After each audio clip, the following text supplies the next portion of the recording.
અમરેલી જિલ્લાના જાફરાબાદના ધનપ્રસાદ નામની બોટના ખલાસીને દરિયામાં તબિયત લથડતા તાત્કાલિક સારવાર આપતું કોસ્ટગાર્ડ।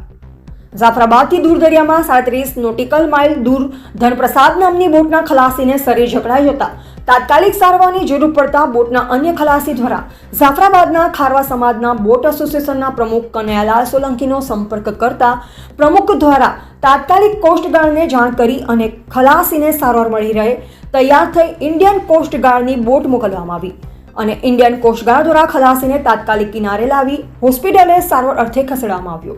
જો કે તાત્કાલિક સારવાર મળી જતા ખલાસીનો જીવ બચ્યો હતો। તબિયત પણ સુધારો ઉપર જણાઈ હતી। ખારવા સમાજ બોટ એસોસિએશનના પ્રમુખ કનૈયાલાલ દ્વારા ઇન્ડિયન કોસ્ટગાર્ડનો આભાર માન્યો હતો। રિપોર્ટર કાળુસા કનોજિયા, જાફરાબાદ।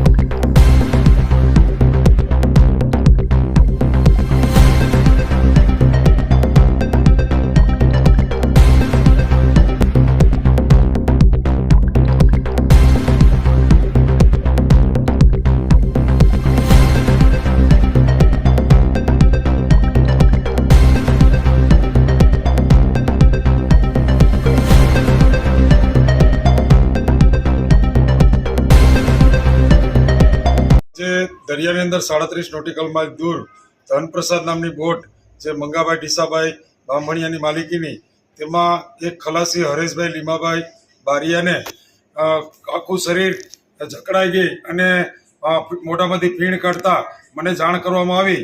એટલે મેં ICGS પીપાવાવને જાણ કરી અને તાત્કાલિક ICGS C419 નામનું જહાજ દરિયાની અંદર જાય અને આ યુવાનને રેસ્ક્યુ કરી ત્યાર પછી પીપાવા બંદરે લાવી અને એને પ્રાથમિક સારવાર આપ્યા બાદ એને હોસ્પિટલે મોકલી આપ્યો। આજે અત્યારે એની તબિયત સારી છે। આવી રીતના અવારનવાર માછીમારોની જાન બચાવે છે, તો હું ખારવા સમાજના પ્રમુખ તરીકે તેમનો ખૂબ ખૂબ કોસ્ટગાર્ડનો આભાર માનું છું કે આવી રીતના કામ કરતા રહે અને માછીમારોને એની જાન બચાવતા રહે।